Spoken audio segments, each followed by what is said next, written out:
নমস্কার বন্ধুরা। Now I am in Chittorgarh. Chittorgarh is famous for its fort. Everybody knows it.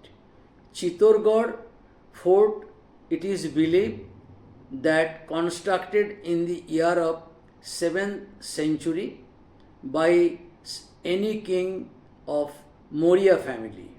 But there is also such belief that this fort was constructed by Bhima of Panchapandava of Mahabharata.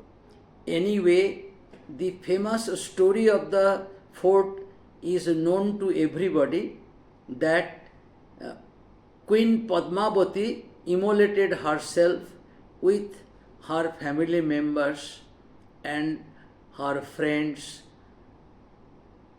to save all against invader Muhammad Alauddin Khilji.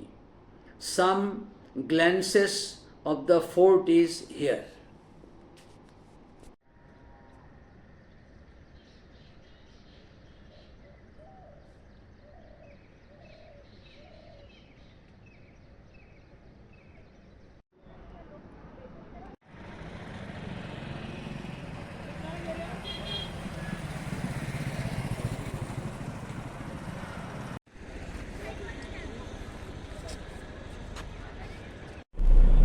ঠিক আছে, আপনাকে আমি আজ রাতে দেখছি quotation করে দেবো। আমি একটু জেনে নিলাম জিনিসটা কী হচ্ছে।